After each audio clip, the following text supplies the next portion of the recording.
हाँ जी,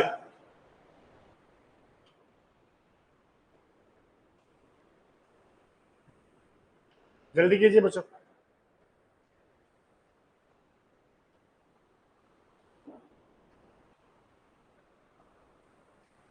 आज का पोर्शन बहुत जबरदस्त होने वाला है क्योंकि यहाँ से क्वेश्चन सबसे ज्यादा पूछे जाते हैं सीआरओ मापन और उस लिसाजस पैटर्न दोनों के ही क्वेश्चन पेपर में आते हैं। करें शुरू करें। देखो बच्चों, कल की क्लास तक हम लोगों ने सीआरओ क्या होता है, उसके मुख्य भागों के बारे में, उसके फ्रंट पैनल के बारे में पूरी चीजें सीख ली। आज की क्लास में बात करेंगे सीआरओ द्वारा मापन किन किन चीजों का कर सकते हैं, किनका प्रत्यक्ष मापन करते हैं, किनका अप्रत्यक्ष मापन करते हैं। प्रत्यक्ष का मतलब सीधा, अप्रत्यक्ष का मतलब किसी के द्वारा। और इसके साथ साथ बात करेंगे लिसाजस पैटर्न के बारे में। लिसाजस पैटर्न भी एक प्रकार का मापन ही है, किसके द्वारा? सीआरओ द्वारा। सबसे पहले बात करते हैं सीआरओ द्वारा मापन। सीआरओ द्वारा मापन, सबसे पहला क्वेश्चन ये बनता है कि सीआरओ से अगर किसी सिग्नल में कुछ मापन करना है तो वह कौन सी प्लेट पर दिया जाता है?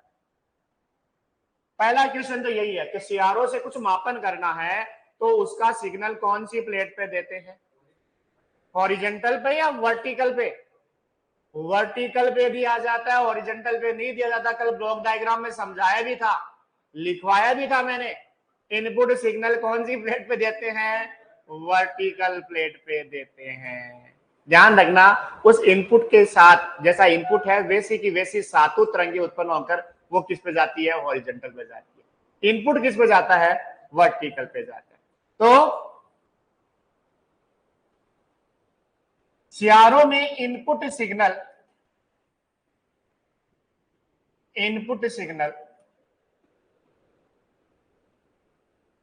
सिग्नल वर्टिकल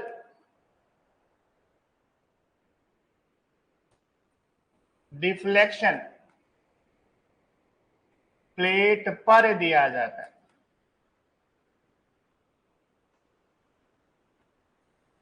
सीआरओ में इनपुट सिग्नल कहां दिया जाता है? अरे कहां देते हैं? वर्टिकल डिफ्लेक्शन प्लेट पर देते हैं। हॉरिजॉन्टल पर है नहीं देते। कल आपको ब्लॉक डायग्राम में दिखाया भी था मैंने, इनपुट कहां गया था? वर्टिकल एम्पलीफायर में। वो एम्पलीफाई करके किसको दे रहा था? Vertical deflection plate. सातूत लगती है हॉरिजॉन्टल पे, ठीक है, ध्यान रखना। सातूत मुख्य तौर पे हॉरिजॉन्टल पे, जो मेन सातूत है वो हॉरिजॉन्टल पे ही लगती है, लेकिन वर्टिकल पर भी सातूत लगती है जिसकी आवृत्ति क्या होती है? बहुत ही कम है, लगभग 50 हर्ट्ज, ठीक है। हॉरिजॉन्टल पे जो लगती है वो होती है 15625। ये मैं टीवी की बात कर रहा हूँ, टीवी में ऐसा होता है। क्लियर है? सीआरओ द्वारा जो मापन है, मापन दो प्रकार से। एक तो है प्रत्यक्ष मापन। प्रत्यक्ष मापन यानी कि सीधा मापन करें सीआरओ से, वो तो प्रत्यक्ष। और दूसरा है अप्रत्यक्ष मापन।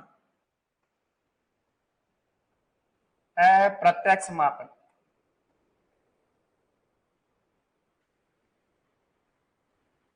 यानी पहले कोई दूसरी राशि का मापन करे और फिर क्या करेंगे? इनका मापन है करेंगे।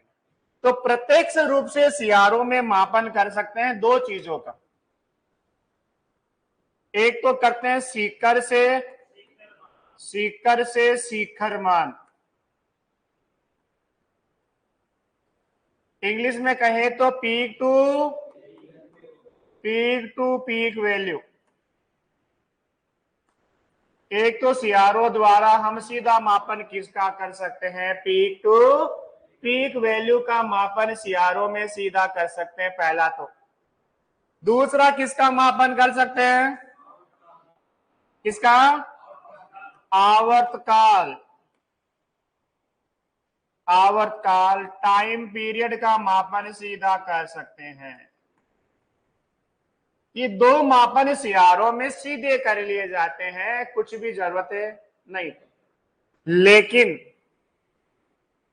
अगर आपको मापन करना है सीकर मान का, किसका?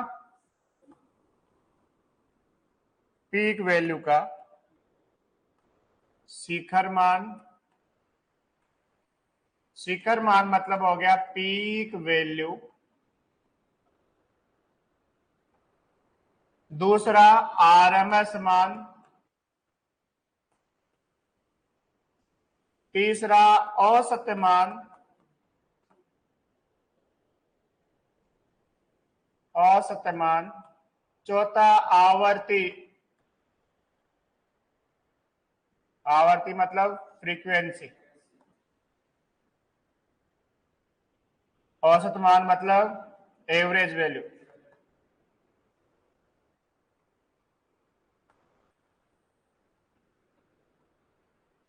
तो ये होते हैं अप्रत्यक्ष मापन और ये क्या होते हैं? प्रत्यक्ष मापन। तो प्रत्यक्ष रूप से सीआरओ द्वारा किन का मापन करते हैं? सीकर से सीकर मान का करते हैं और आवर्तकाल का करते हैं। और अप्रत्यक्ष रूप से सीकर मान, आरएमएस मान, औसत मान और आवर्ती, इनका मापन क्या किया जाता है? अप्रत्यक्ष रूप से सीआरओ में करते हैं। सबसे पहले बात करते हैं किसकी? प्रत्यक्ष मापन। और प्रत्यक्ष मापन में कौन सा? सीकर से सीकर मान। सबसे पहले बात करते हैं प्रत्यक्ष मापन।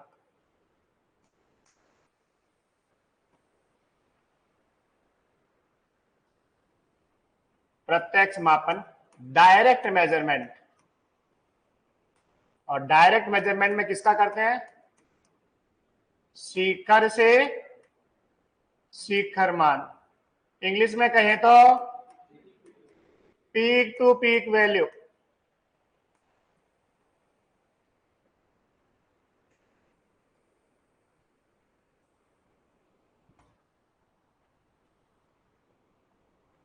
ये दिख रही है सीआरओ की स्क्रीन।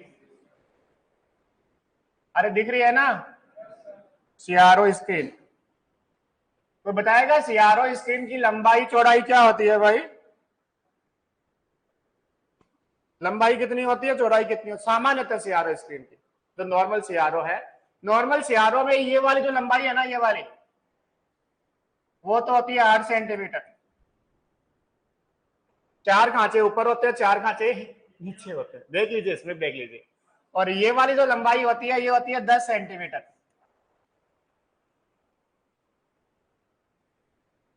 इसमें भी दिख रहा है, सेम ही दिख रहा है इसमें भी।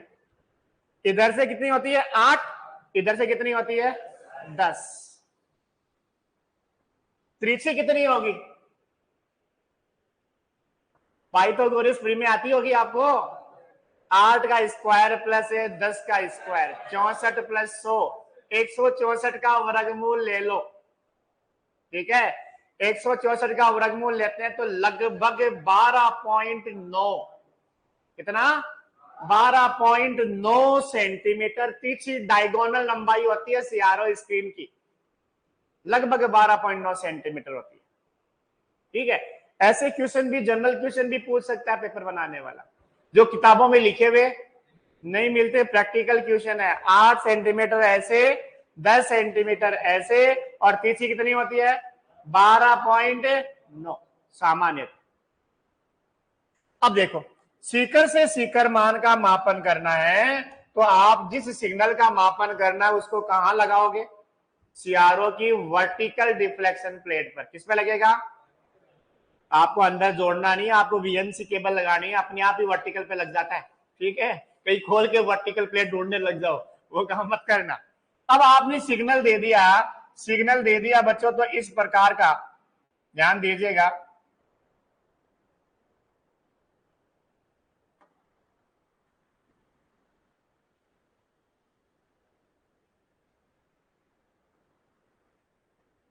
सही है क्या? चलो, ये आपका सिग्नल सामने दिख गया, स्क्रीन पर दिख गया सिग्नल। अरे 6 और 13 कहां होती है भाई? 8 10 होती है।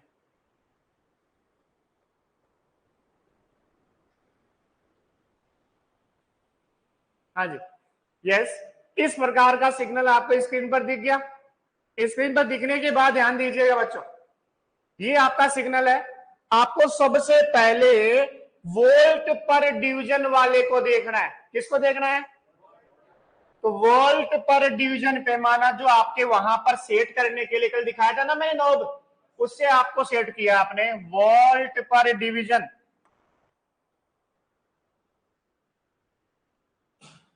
वोल्ट पर डिवीजन। और मान लीजिए वोल्ट पर डिवीजन आपने कर रखा है कितने वोल्ट पर? एग्जाम्पल के तौर पे आपने वोल्ट पर डिवीजन को कहां सेट कर रखा है? 2 वोल्ट। अब आपको क्या करना है, ये न्यूनतम कहां टच कर रहा है? न्यूनतम यहां टच कर रहा है, अधिकतम यहां टच कर रहा है, कर रहा नहीं कर रहा? तो न्यूनतम और अधिकतम मानों के बीच खानों की गणना करनी है। कितने खाने हैं? तो सबसे पहला काम, न्यूनतम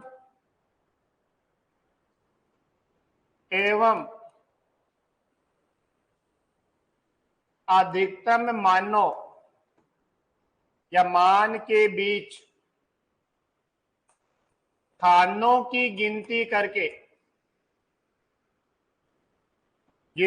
करके उसे वोल्ट पर डिवीजन पैमाने से गुणा करते हैं।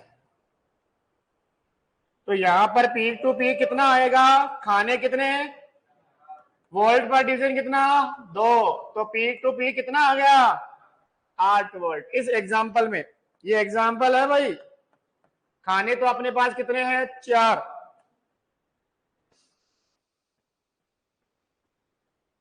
अधिकतम एवं न्यूनतम के बीच खाने, अधिकतम एवं न्यूनतम के बीच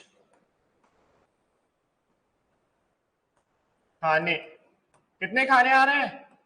4। और 4 को किससे गुणा कर देंगे? 2 से। तो आपके पास कितना हो गया? 8। अगर आपका ये 2 पर सेट ना होता, 3 पर सेट होता तो क्या करते थे? 4 गुणा 3। अगर आपके पास खाने 4 की जगह 5 आते तो 5 गुणा 2 10, या 5 गुणा 3 15। समझ में आ गया किस प्रकार से सीकर मान का मापन करेंगे? सबका क्लियर है? अब देखो, सीकर से सीकर मान का प्रत्यक्ष मापन कर लिया। अब और प्रत्यक्ष मापन किसका कर सकते हैं? आवर्त काल का। तो दूसरा पॉइंट आवर्त काल, दूसरा है आवर्त काल। सीकर से सीकर मान में कौन से नोब को सेट करना पड़ता है? वोल्ट पर डिवीजन को, सॉरी, सीकर से सीकर मान में वोल्ट पर डिवीजन को ही करेंगे। ये आपके पास फर्स्ट पॉइंट। और सेकंड पॉइंट आपका किसका? आवर्त काल। आवर्त काल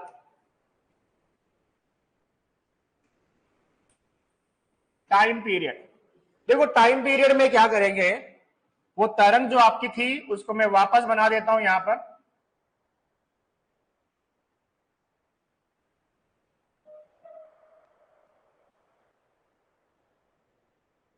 इस प्रकार से थी ना तरंग, ये तरंग जो डिस्प्ले हो रही है इस प्रकार से थी। मुझे यहां पर जो सेट करना है वो सेट करना है टाइम पर डिवीजन को। किसको सेट करना है? टाइम पर डिवीजन को। मान लीजिए आपने इसको सेट कर दिया 5 मिली सेकेंड पर। किस पे सेट कर दिया? 5 मिली। कोई भी सेट कर सकते हो कहीं पर भी जहां पे आपको अच्छी लगे, ठीक है। अब सबसे पहला आवर्तकाल मापन के लिए क्या करोगे? एक चक्र के खानों की गिनती करेंगे, खानों की गिनती करें। अरे चक्र का मतलब होता है जहां से शुरू हुआ वहीं आ जाए तो क्या होता है? चक्र। मैं यहां से शुरू होता हूं और यहां आ जाता हूं, बीच वाला। आप ये भी कर सकते हो, यहां से शुरू हो जाओ और यहां आ जाओ, तो भी क्या चक्र पूरा हो गया। कहीं से भी गिनती करो, 1 खाना, 2 खाना, 3 खाना, 4 खाना, 5 खाना, 6 खाने आ रहे हैं। ऊपर से करोगे तो भी 1 2 3 4 5 6 खाने आ रहे हैं। मतलब आप सबसे बेस्ट होता है अधिकतम वाले बिंदुओं से करो, ताकि आपको 20 का दिमाग लगाने की जरूरत है।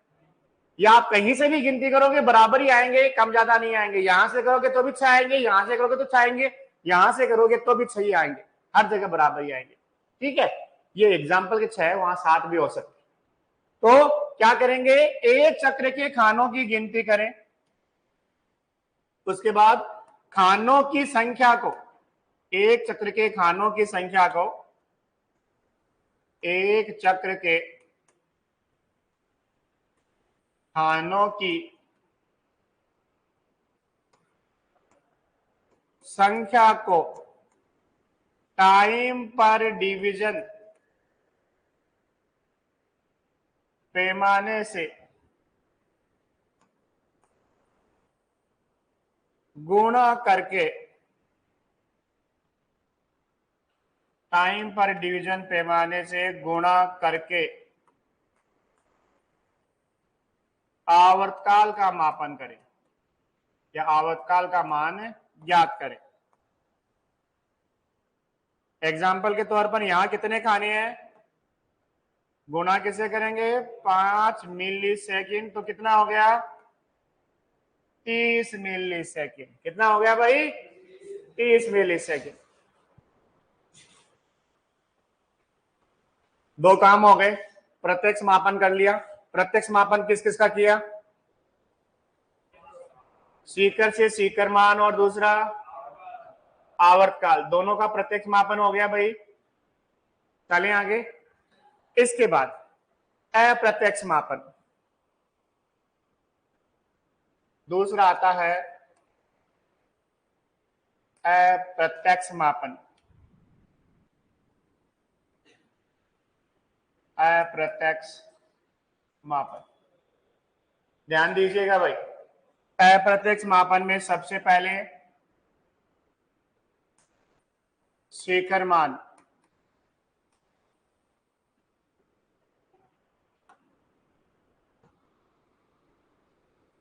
ठीक है। शिखर मान क्या होता है, वी एम बराबर होता है वी पी पी बट्टा 2।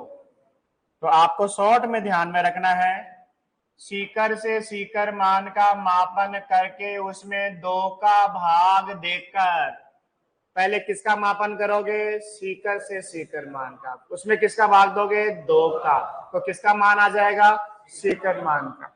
तो सीकर मान का मापन करना हो तो क्या करोगे, सीकर से सीकर मान, सीकर मान का मापन करके उसमें 2 का भाग देने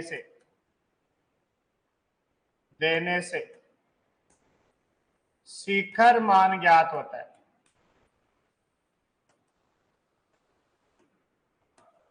एग्जाम में सीधा क्वेश्चन आ सकता है, शिखर से शिखर मान में किसका भाग देने से शिखर मान आएगा, 2 का।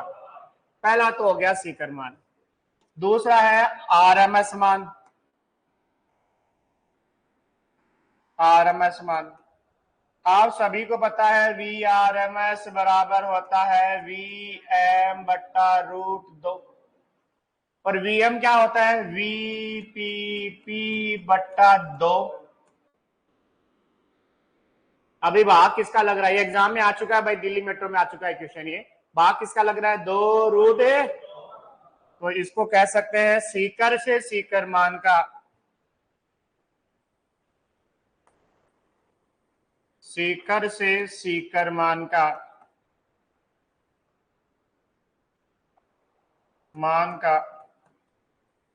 मापन करके 2 √ 2 का भाग देने से आरएमएस मान ज्ञात होता है। सीकर से सीकर मान में किसका भाग देंगे, 2 √ 2 का भाग देते हैं तो कौन सा मान होता है, आरएमएस मान।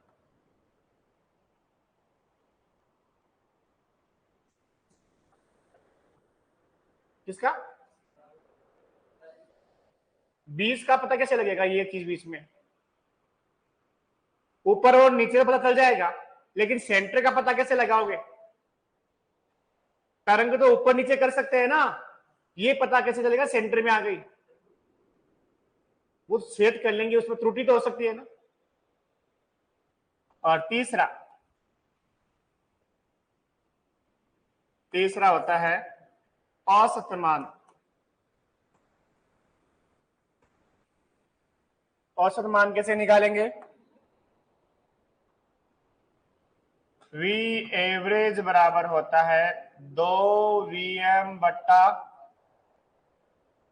पाई, और वीएम कितना आता है? वीपीपी बट्टा 2, तो 2/पाई गुणा वीपीपी बट्टा 2, 2 से 2 क्या हो गया? कैंसिल, वीपीपी बट्टा पाई। तो सीकर से सीकर मान में किसका भाग दोगे? पाई का भाग देकर किसका मापन कर सकते हैं? किसका मापन कर सकते हैं? औसत मान।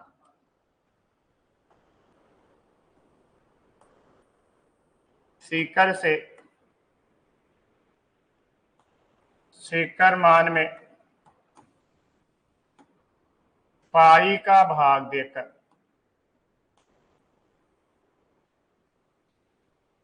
औसत मान निकाले। सीकर से सीकर मान में पाई का भाग देकर कौन सा मान निकाले? औसत मान निकाले। ये हो गया 3 राशियों का, और चौथी आपके पास कौन सी है? आवर्ती। चलिए आगे, सीधे क्वेश्चन आएंगे भाई, इनके डायरेक्ट लाइन का क्वेश्चन बनता है।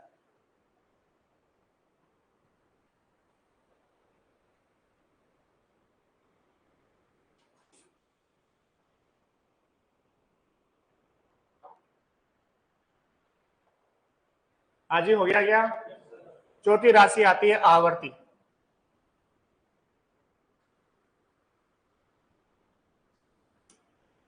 चार नंबर राशि आती है आवर्ती।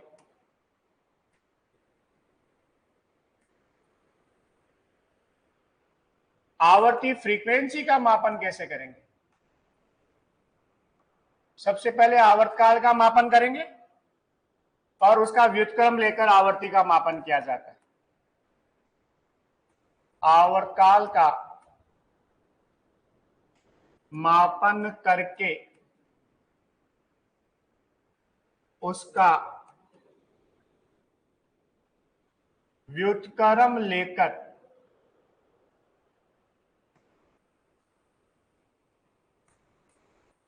आवर्ती का मापन किया जाता है। आवर्ती एफ बराबर क्या होती है? 1/T। तो आवर्तकाल का मापन करेंगे, उसका व्युत्क्रम लेंगे, और व्युत्क्रम लेने से किसका मापन हो जाएगा? आवर्ती का। क्लियर है? तो ये हो गया प्रत्यक्ष और अप्रत्यक्ष मापन। और सबसे इंपॉर्टेंट पॉइंट अगला जो है वह है लिसाजस पैटर्न। यहां तक सबका क्लियर हो गया?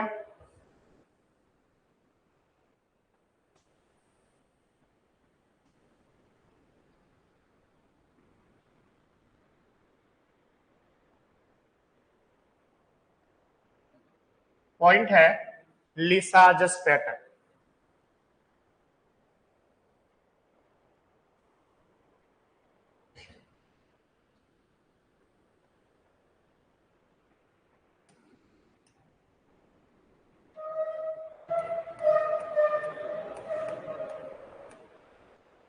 लिसाजस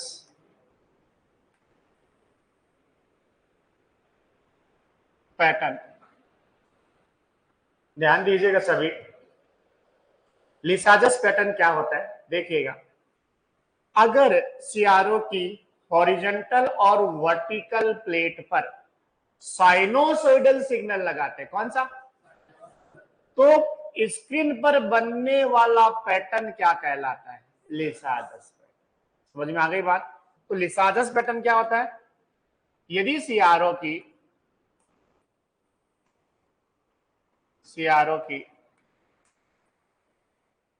हॉरिजॉन्टल हिंदी में लिख दूं क्या? छोटा सा नाम, क्षैतिज एवं ऊर्ध्वाधर विक्षेपक प्लेट पर, कौन कौन सी प्लेटों पर? क्षैतिज और ऊर्ध्वाधर विक्षेपक प्लेट पर ज्यावक्रीय, इंग्लिश में बोले तो साइनोसॉइडल सिग्नल लगाएं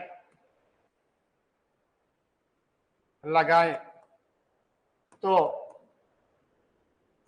पर्दे पर बनने वाला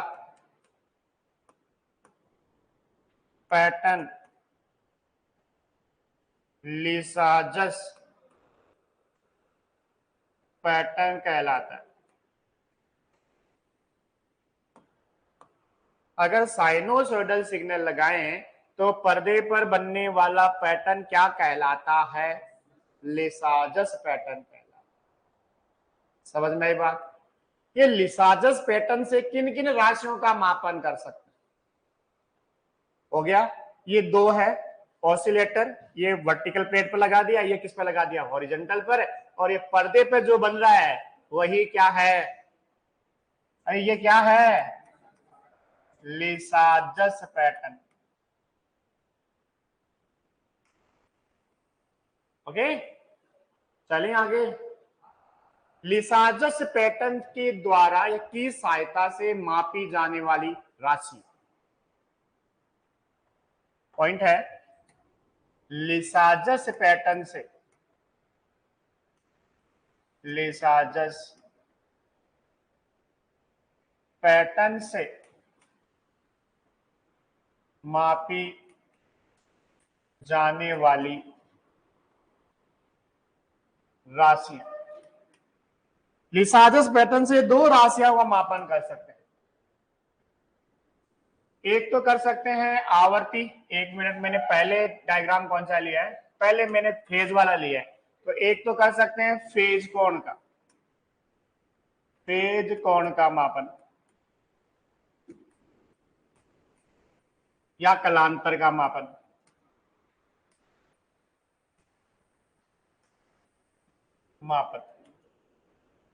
दूसरा मापन कर सकते हैं आवर्ती का मापन, आवर्ती का मापन।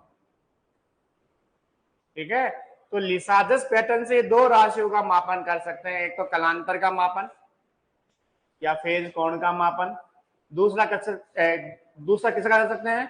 आवर्ती का मापन भी किसकी सहायता से किया जा सकता है? लिसाजस पैटर्न की सहायता से आवर्ती का मापन किया। सबसे पहले बात करते हैं किसकी? फेज कोण का मापन। पहली बात करते हैं फेज कोण का मापन। फेज कोण का मापन क्या है? यदि समान आवृत्ति की, यदि समान आवृत्ति की दो तरंगे, समान आवृत्ति की दो तरंगे या दो सिग्नल हॉरिजॉन्टल और वर्टिकल, क्षैतिज एवं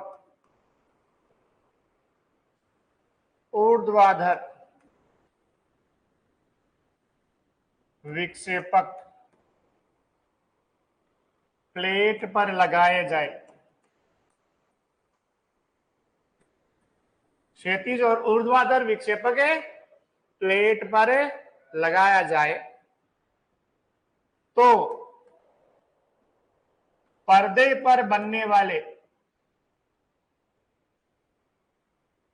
वाले पैटर्न से उनके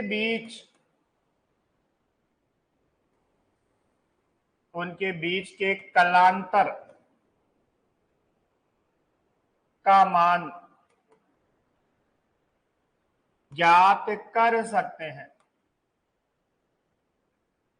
पर्दे पर बनने वाले पैटर्न से क्या ज्ञात कर सकते हैं? उनके बीच कलांतर का मान ज्ञात कर सकते हैं। ओके, अब देखो सबसे पहला पैटर्न पीछे,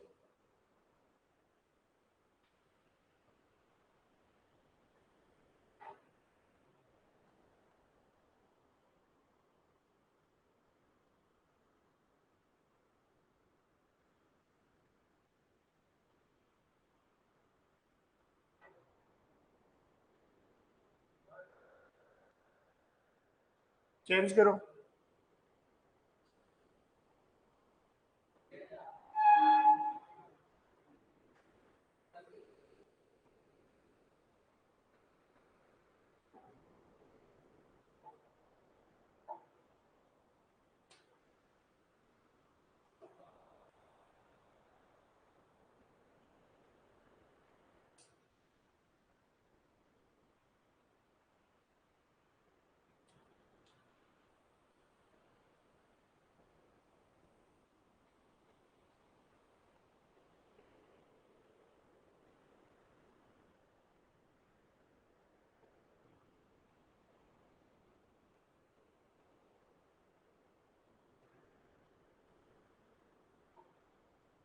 हाँ जी, यस, क्लियर हो गया। अब पैटर्न देखिए भाई, सबसे पहले ये जो रेखा आपको नजर आ रही है ना, इसको कहते हैं मेजर अक्स। क्या कहते हैं इसको? नाम ध्यान रख लेना इसका, इसको बोलते हैं मेजर एक्सिस। इसी का नाम होता है मेजर एक्सिस। और ये रेखा कब मिलती है? जब कलांतर कितना हो? 0 डिग्री। तो मैं इधर सारी चीजें लिख देता हूं। कलांतर और पैटर्न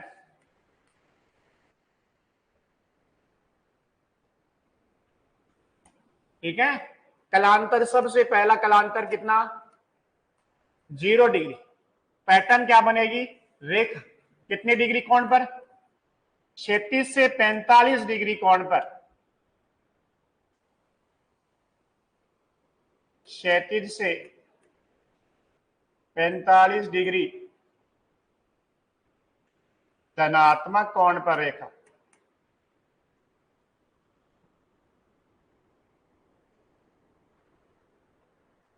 जीरो डिग्री पे क्या प्राप्त हो रही है? क्षैतिज से कितने डिग्री के कोण पर? 45 डिग्री के कोण पर क्या प्राप्त होती है? धनात्मक कोण पर। ऋणात्मक नहीं, धनात्मक कोण पर क्या मिलती है? रेखा। इधर की तरफ बनेगा तो क्या होगा? ऋणात्मक। इधर कैसा होता है? धनात्मक। दूसरा,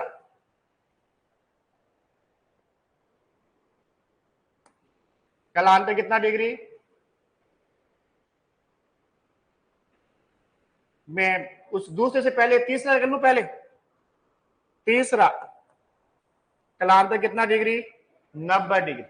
90 डिग्री कलांतर पर पैटर्न बनता है वृत्त। क्या बनता है? वृत्त। और ध्यान रखना, ये वृत्त केवल 90 पर ही नहीं बनता, 90 के साथ साथ 270 डिग्री कलांतर पे भी क्या बनेगा? वृत्त। अब बात करूं कलांतर 0 से ज्यादा और 90 से कम। 0 से ज्यादा एवं 90 डिग्री से कम, तो ऐसी स्थिति में बनता है दीर्घवृत्त। क्या बनता है? दीर्घवृत्त बनता है। समझ में आ गई बात? 0 से ज्यादा और 90 से कम। एक तो ये जगह हो सकती है, और दूसरी आपके पास हो सकती है कहां पर? हाँ, वो देखेंगे। 0 से ज्यादा और 90 से कम पर आपके पास क्या बनेगा? दीर्घवृत्त बनेगा। इसके अलावा 180 से ज्यादा, 180 से 180 से नहीं, 270 से, 270 से ज्यादा एवं 360 से कम, तब भी आपके पास क्या बनेगा? दीर्घवृत्त बनेगा। मैं यहां एक बार डिटेल से बता रहा हूं, फिर शॉर्ट में एक बार वापस लिखूंगा इनको, सीधा याद रखने का तरीका हो गया। उसके बाद चौथी स्थिति, ये वृत्त वाली स्थिति तो आपने देख ली ना, चौथी स्थिति ये वाली है, इसको ऐसा कर देता हूं मैं, चौथी स्थिति।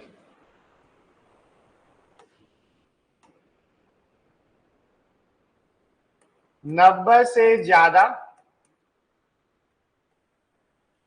180 से कम, एक तो ये स्थिति है।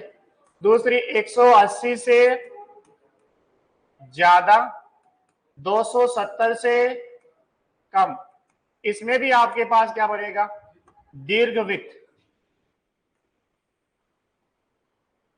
दीर्घवृत्त। लेकिन ये मुख्य अक्ष से कितने कोण पर, मुख्य अक्ष से, अक्ष से 90 डिग्री कोण पर। जो पहले आपकी मुख्य अक्ष थी ना, मुख्य अक्ष इधर थी ना, उसे 90 डिग्री के कोण पे बनता है। ये डायरेक्शन क्या हो जाती है, चेंज हो जाती है। और लास्ट कलांतर कितना हो, 180 डिग्री। 180 डिग्री पर भी क्या बनेगी, एक सरल रेखा। और ये सरल रेखा हमेशा क्या होगी, मुख्य अक्ष से कितने कोण पर, मुख्य अक्ष से, मुख्य अक्ष से, अक्ष से तो 90 डिग्री कोण पर, और क्षैतिज से कितने पर, क्षैतिज से 135 डिग्री कोण पर। अरे ये कोण कितना है पूरा, 135।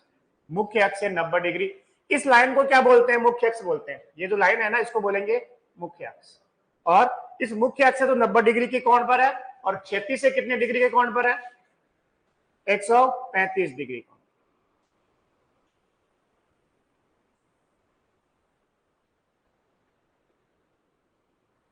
क्लियर है, हो गया सभी का। अरे कोई दिक्कत है? अब इसका शॉर्ट देख लो एक बार, शॉर्ट देख लो ताकि एग्जाम में आप आंसर लगा पाओ। देखो 0 डिग्री,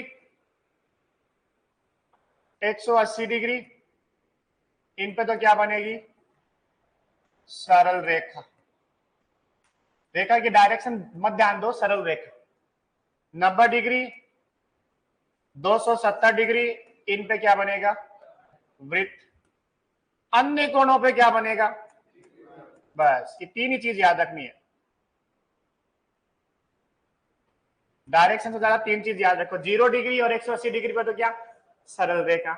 90 डिग्री और 270 पे क्या बनेगा, वृत्त। और अन्य कोणों पे क्या बनेगा, दीर्घ। तो ये तो किसका मापन हो गया, कला कोण का मापन। किसकी सहायता से, किसकी सहायता से, लिसाजस पैटर्न की सहायता से कला कोण का मापन। और लास्ट पॉइंट आता है, लिसाजस पैटर्न की सहायता से आवर्ती का मापन। चले आगे, अगला पॉइंट है लिसाजस पैटर्न की सहायता से आवर्ती का मापन। दूसरा, लिसाजस पैटर्न की सहायता से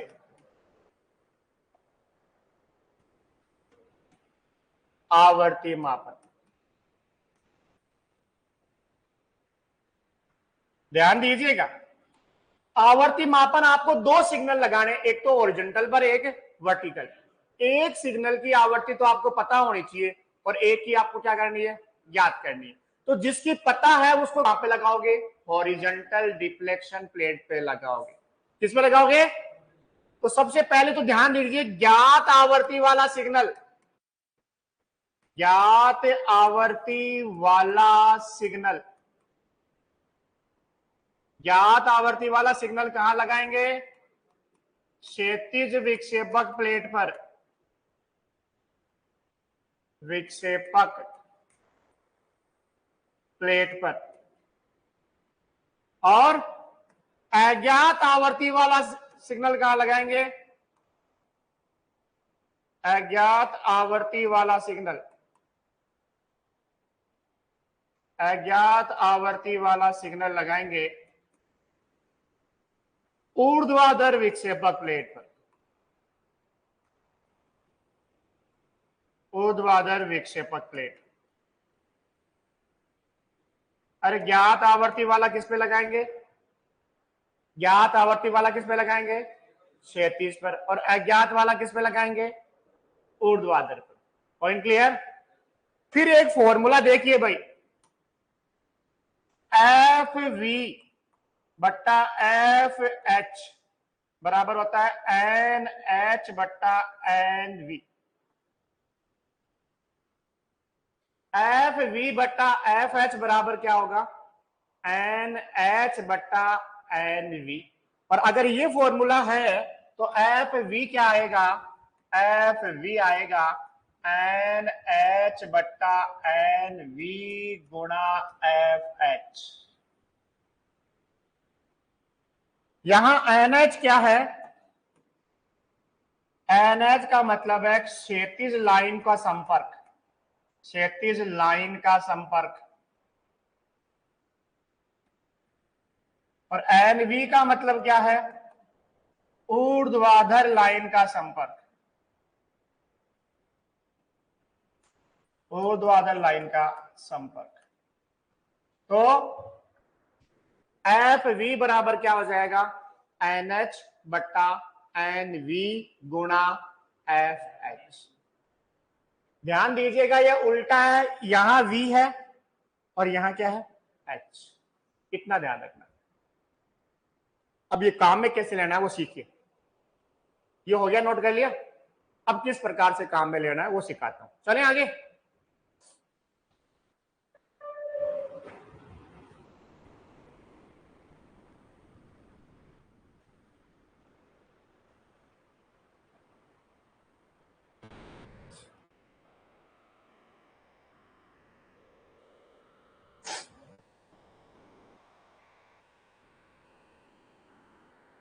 डायग्राम अभी आपने पीछे वाले पेज पे देखा था ना, इसको मैं आगे वापस ले रहा हूं समझाने के लिए।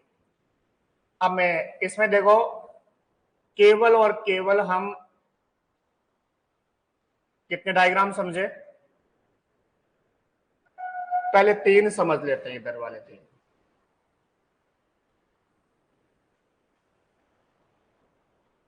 तो 3 नहीं, टोटल कितने हो गए? 5। 5 देखते हैं। मैं इन 5 को नंबर दे देता हूं। ये 1 नंबर, ये 2 नंबर, ये 3 नंबर, ये 4 नंबर और ये 5 नंबर। डायग्राम दिख रहे 5 आपको? सबसे पहला 1 नंबर, 1 नंबर एग्जाम्पल है सारे, ये समझाने का तरीका है।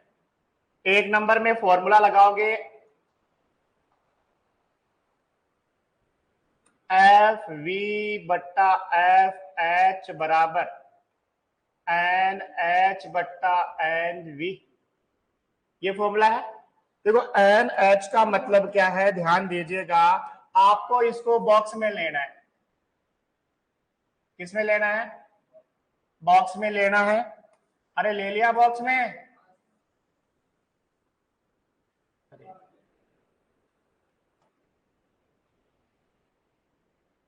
बॉक्स और गलत बना दिया। बॉक्स में आ गया ना? इस लाइन का नाम तो है क्षैतिज लाइन। इस लाइन का नाम क्या है? क्षैतिज लाइन पर कितने बिंदुओं पर टकल हो रहा है? और ऊर्ध्वाधर पर कितने हो रहा है? तो क्षैतिज पर भी एक, ऊर्ध्वाधर पर भी एक, दोनों एक। तो अपने पास ये फॉर्मूला क्या बन गया? एफ वी बट्टा एफ एच बराबर 1/1। इसका मतलब त्रिज्या गुणा करने पर क्या आ गया? एफ वी बराबर एफ। तो जो आपके हॉरिजेंटल पे जो सिग्नल दिया था उसकी आवर्ती और जो वर्टिकल पे सिग्नल दिया था, दोनों की आवर्ती क्या है? बराबर। दूसरा एग्जांपल फॉर्मूला वही एफ वी एफ एच बराबर एन एच बट्टा एन वी। एन एच कितना है? मैं लाइन बना देता हूं, एक इधर इधर। एन एच कितना है? 2 है। एन वी कितना है 1, तीसरा गुणा कर दो, एफ वी बराबर क्या आ गया 2FH। अगर FH 5 किलो हर्ट्ज था तो एफ वी कितना हो जाएगा 2 गुणा 5 10 किलो हर्ट्ज। अब देखो दो तो समझा दिए मैंने, अब डायरेक्ट देखो ये कितना है, इधर कितना 4 गुणा हो जाएगा, इस वाले में इधर 1 इधर 2 उल्टा है, तो सारे करूं क्या, कर देता हूं 5 तो कर देता हूं कम से कम। तीसरा क्वेश्चन, तीसरे वाले में एफ वी बट्टा एफ एच, 36 में कितना 4, ऊर्ध्वाधर कितना 1, तो एफ वी कितना हो गया 4FH। 4 नंबर एफ वी बट्टा एफ एच, 36 कितना है 1, ऊर्ध्वाधर कितना 2, यानी एफ वी बराबर 1 बट्टा 2FH। 5 नंबर, हाँ जी, एफ वी बट्टा एफ एच, 36 कितना 1, ऊर्ध्वाधर कितना 3, तो एफ वी बराबर कितना आ गया 1 बट्टा 3FH। सबके लिखे हुए भी आंसर साथ में। लॉजिक समझ में आया नहीं आया, 36 ऊर्ध्वाधर, बस कितने पॉइंट पे टच हो रहा है पॉइंट लगाने, बाकी इसके अलावा कुछ भी करने की जरूरत है नहीं है। ये अपना सामान्य सीआरओ पूरा हो गया।